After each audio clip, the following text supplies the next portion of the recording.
Hello again. Yes, great and glorious, soon to be famous one day if I'm very, very lucky and or unlucky, who knows. NickDutch here yet again. Just a little bit more on astral projection.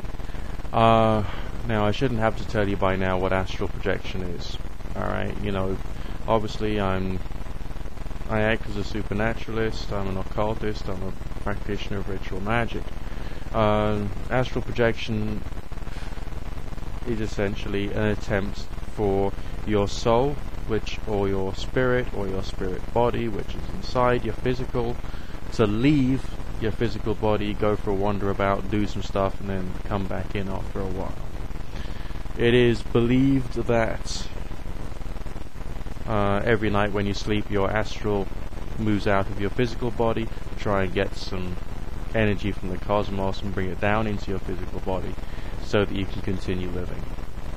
As Eliphas Levi or Alphonse Louis Constant once said, the spirit toils everywhere, fructifying matter with life, suggesting that from his point of view, all living things rely upon spirit energy in order to be able to be alive. Consciousness of sorts.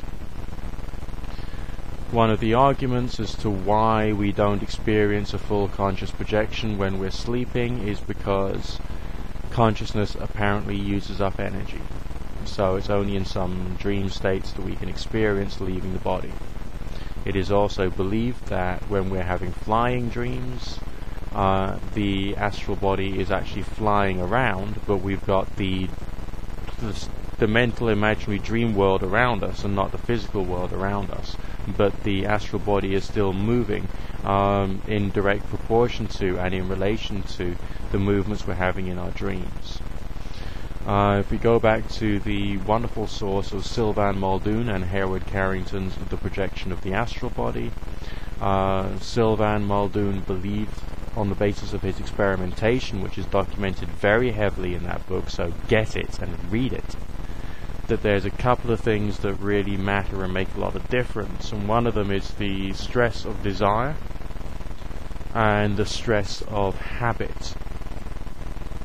Now, when he's talking about the stress of habit, he says if every single day you go down to a certain shop to buy some sweets, for instance, then it is more likely that your astral will follow that particular route. So, my take on this is that if every single night you go through the imaginary journey, prior to falling asleep maybe, of flying up out of your body, moving away from the physical body, up, making the astral go upright, and then sinking down to the ground level in an upright position, and then going for a walk down the stairs, out of your front door, down the road, and to go and see someone you know. And you practice that in your mind with very clear visualization before you fall asleep, before you actually go to bed. It'll become more likely that you will be able to do an astral projection and have an experience of communicating with that person. You won't necessarily, on the first few attempts, when you actually achieve this, when your body's asleep, which is when the astral leaves it, of course, actually have the sensation of a total conscious exteriorization and experiencing the physical world the way the physical world is. You may still have some dream artifacts, so to speak, or some aspects of the dream world around you, or still be moving through the dream world rather than the physical world, because you'll be sensing the dream world and you won't be sensing the physical world. That can pass with time and with perseverance. So if you're interested in doing an astral projection and trying to make that happen, it'll be worthwhile practicing in your mind's eye, going to do the full journey in your imagination first, prior to trying to do that in the spirit body. Some people feel that you need to develop catalepsy, total either bodily rigidity or total body limpness, to be able to do these things. Well, when you're sleeping, there's some kind of like chemical or electrical activity which inhibits you from actually acting out what happens in your dreams.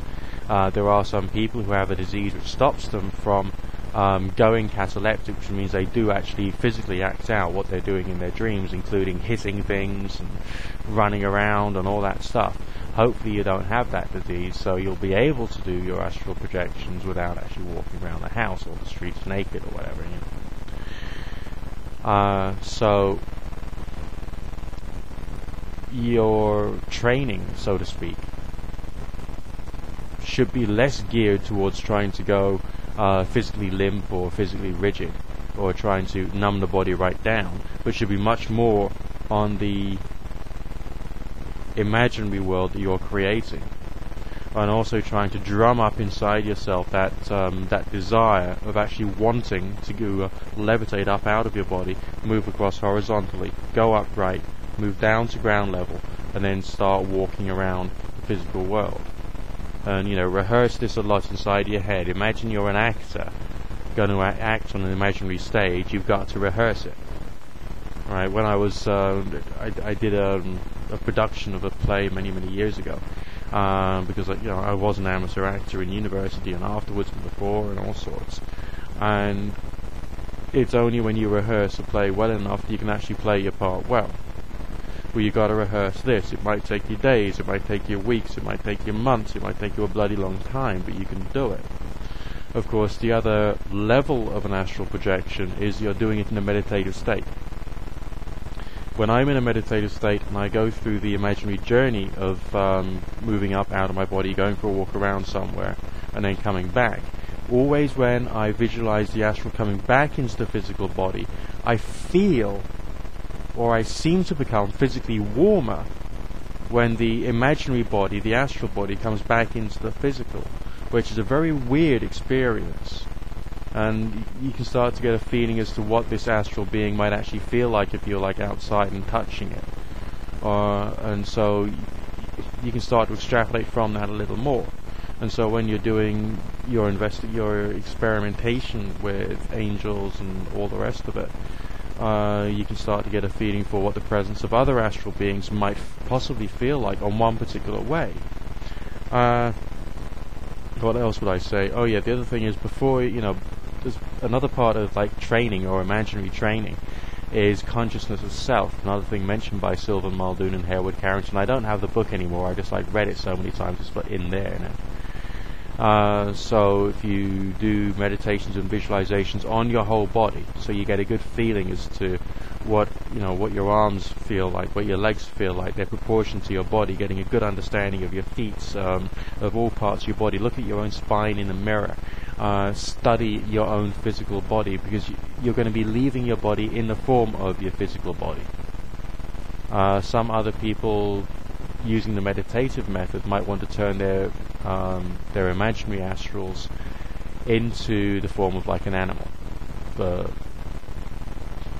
that's actually firstly quite hard to do and rather bizarre, because, well, I don't know why, but it just is. I mean, I had some peculiar astral projections because I was fascinated by the werewolf imagery.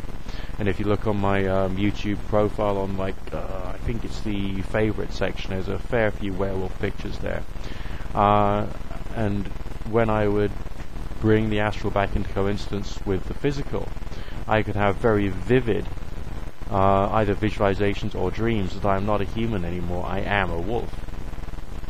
And that was actually rather disconcerting, but quite fun. It's all part and parcel of the whole event and the whole experience. But I learned how to growl from that moment forward. I was a really good growler. You don't have to take it too seriously. You're still doing this for fun. You're not doing it to try and find the ultimate meaning of life, the universe, and everything. And yes, you are trying to learn this to the point of controllability, but you're not trying to learn this to the point of being able to go into Barack Obama's head and trying to change the way the world works, for instance. Okay, well, good fortune and God bless, and speak to you again soon.